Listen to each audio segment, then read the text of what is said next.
Hello everyone, welcome to my channel Deepti Rajesh vlogs. Welcome back to one more vlog. అందరికీ నమస్తే. అందరూ ఎలా ఉన్నారండి? బాగున్నారా? మేమైతే చాలా చాలా బాగున్నాము. మీ అందరూ కూడా బాగుండాలని మనస్ఫూర్తిగా కోరుకుంటున్నాను. ముందుగా నా వీడియోస్ ని చూస్తున్న అందరూ నా వీడియో నచ్చితే గనక వీడియోకి ఒక లైక్ చేయండి, అలాగే షేర్ చేయండి, కమెంట్ చేయండి, ఛానల్ ని సబ్స్క్రైబ్ చేసుకోండి. సబ్స్క్రైబ్ బటన్ పక్కనే ఉన్న బెల్ సింబల్ ని క్లిక్ చేయండి. ఆ బెల్ సింబల్ ని క్లిక్ చేస్తే నేను వీడియోస్ పోస్ట్ చేయగానే నా వీడియో నోటిఫికేషన్స్ అయితే మీకు వస్తాయి.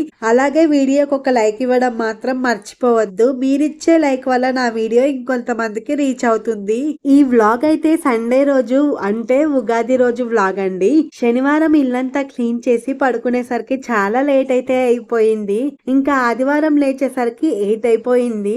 ఇంకా ఉగాది ఫెస్టివల్ అని చెప్పేసి త్వరగా లేచాము. లేదంటే ప్రతి వీడియోలో చెప్తూనే ఉంటాను కదా, సండే వస్తే కొంచెం లేట్ గానే లేస్తామని చెప్పేసి 8ంటికి లేచిన వెంటనే అయితే ఇల్లు చేశాను. ఇంకా కిచెన్ లో అంతా నైటే కడిగేశాను కదా.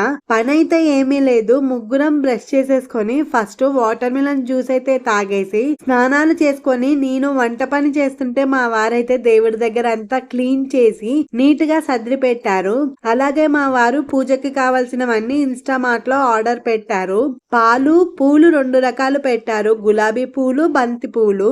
బంతి పూలు దండ కూడా పెట్టారు గుమ్మానికి కడదామని చెప్పేసి. మామిడి ఆకులు, వేపాకు, కొబ్బరికాయ, మిరియాలు, నిమ్మకాయలు, బంగాళదుంపలు ఇవైతే ఆర్డర్ పెట్టారు. ఇంకా ఉగాది పచ్చడికి కావలసినవి అన్ని ఇలా ఒకటి బాక్స్ లాగా ఉందని చెప్పేసి ఇన్స్టామార్ట్ లో ఈ బాక్స్ అయితే ఆర్డర్ చేశారు. ఇందులో అయితే వేపపూత, బెల్లం పొడి, కారము, ఉప్పు, కొత్త చింతపండు, ఒక మామిడికాయ ఉన్నాయి. ఈ బాక్స్ కాస్ట్ వచ్చేసి 50 రూపీస్. ఇందాక నేను లిస్ట్ లో వేపాకు అని చెప్పాను కదా, ఈ బాక్స్ లో వచ్చేది వేపపూత సరిపోతుందో లేదో అని చెప్పేసి మా హస్బెండ్ అయితే మళ్ళీ ఇంకా ఎక్స్ట్రా అయితే పెట్టారంట. ఇంకా ఈ రోజు నేనైతే బెల్లం పొంగలి, నిమ్మకాయ పులిహార, రైస్, బంగాళదుంప కూర చేస్తున్నాను. ముందు స్టవ్ మీద పొంగల్కైతే పెట్టేస్తున్నానండి. ఫస్ట్ అందుకోసం స్టవ్ ఫ్లేమ్ ఆన్ చేసి ఒక బౌల్ లోకి ఒక 1/2 లీటర్ పాలు అయితే వేసుకున్నాను. అవి మరిగే లోపు ఇంకా కుక్కర్ లో అయితే వైట్ రైస్ కి, పులిహారకి రైస్ అయితే కడిగి 2 గిన్నెలు పెట్టేశాను. పాలు మరిగిన తర్వాత 2 సార్లు బాగా కడిగి 10 నిమిషాల ముందు నానపెట్టుకున్న ఒక గ్లాస్ బియ్యాన్ని వేసి కలిపాను. పొంగలికి బియ్యం ఉడుకుతూ ఉంది. కుక్కర్ కూడా విజిల్స్ వస్తూ ఉన్నాయి. ఈలోగా ఉగాది పచ్చడికి బాక్స్ లో కొత్త చింతపండు వచ్చిందని చెప్పాను కదా, ఆ చింతపండుని ఇక్కడ కవర్ లోంచి తీసి బౌల్లో వాటర్ తీసుకొని వాటర్ లో అయితే నానపెట్టుకున్నాను.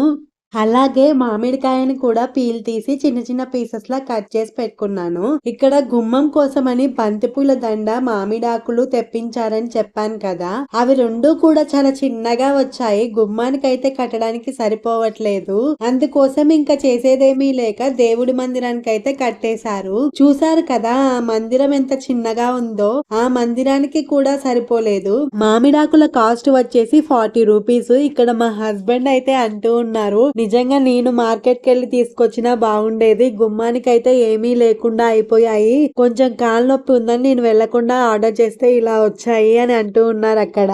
తర్వాత పొంగలికి అయితే అన్నం ఉడికిపోయింది. బెల్లం పొడి, ఇలాచీ పౌడరు, నెయ్యి, వేయించిన జీడిపప్పు వేసి కలిపేశాను. పొంగల్ అయితే రెడీ అయిపోయింది. తర్వాత ఉగాది పచ్చడి ప్రిపేర్ చేస్తున్నాను.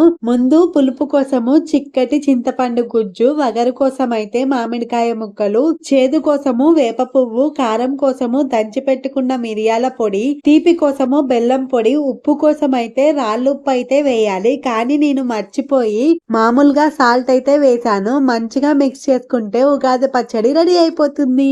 చాలా మంది ఈ ఉగాది పచ్చడిలో ఫ్రూట్స్ అంటే ఆపిల్, బనానా అలాంటివి, ఇంకా కొబ్బరి ముక్కలు అవి అన్ని వేసి కలుపుతారు. కానీ మా మమ్మీ మా చిన్నప్పటి నుంచి ఇలా మామూలుగానే చేసేది. అదే నాకు అలవాటు అయిపోయింది. నేను కూడా అలానే ప్రిపేర్ చేస్తాను. ఇంకా నిమ్మకాయ పులిహార కూడా కలిపేస్తున్నాను.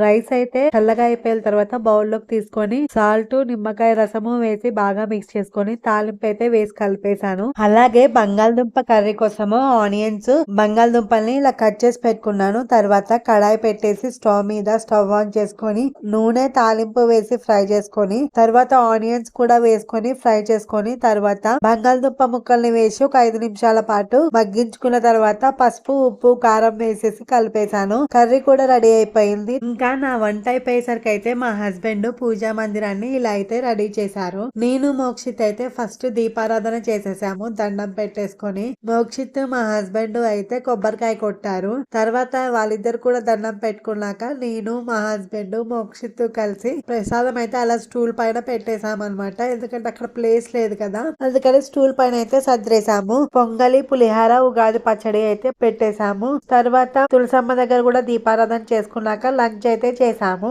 ఈసారి ఉగాది పండుగ అయితే మా ఇంట్లో సింపుల్ గా చాలా బాగా చేసుకున్నాము. నాకైతే చాలా బాగా నచ్చింది. ఈ రోజు మా లంచ్ ఐటమ్స్ అయితే ఉగాది పచ్చడి, వైట్ రైస్, ఆలు కర్రీ, బెల్లం పొంగలి, నిమ్మకాయ పులిహార. మేము లంచ్ చేసేసాక మా మమ్మీ కోసం అయితే పులిహార, పొంగలి, ఉగాది పచ్చడి 3 బాక్సుల్లో పెట్టుకొని తీసుకెళ్ళాను అనమాట. ఇక్కడ మా మోక్షిత్ బాబుని అమ్మమ్మ దగ్గరికి వెళ్దామని చెప్పానని అంత స్పీడ్ గా పరిగెత్తుకుంటూ వచ్చేసాడు నా దగ్గరికి. తర్వాత అయితే మమ్మీకి ఫస్ట్ ఉగాది పచ్చడి పెట్టేసి తర్వాత అయితే పులిహార, పొంగలి ప్లేట్లో పెట్టుకొని తీసుకొచ్చాను. మమ్మీ నేను తినిపించడా అని అడిగితే తినిపించు అని అన్నది. అందుకే నేను తినిపిస్తున్నాను. ఫస్ట్ టైం అయితే మా మమ్మీకి తినిపిస్తున్నానండి. ఇంతవరకు నేను ఎప్పుడు తినిపిలేదు. చాలా హ్యాపీ అనిపించింది తినిపించినందుకు. తర్వాత అయితే ఇంటికి వచ్చేసాక కొద్దిసేపు అయితే పడుకున్నాము. ఇంకా ఈవినింగ్ అయ్యేసరికి అయితే మార్కెట్ కి అయితే వెళ్తున్నాం అనమాట. సండే కదా, వెజిటేబుల్ మార్కెట్ కి అయితే వెళ్తున్నాము. వెళ్ళాం కానీ అక్కడ వెజిటేబుల్స్ అయితే ఏమీ లేవు అంత ఎక్కువగా, అందుకే ఏమీ తీసుకోలేదన్నమాట. ఇక్కడితో వీడియో అయితే ఎండ్ చేస్తున్నాను. నా వీడియో నచ్చితే లైక్ చేసి, షేర్ చేసి, కమెంట్ చేయండి. ఛానల్ ని సబ్స్క్రైబ్ చేసుకోండి.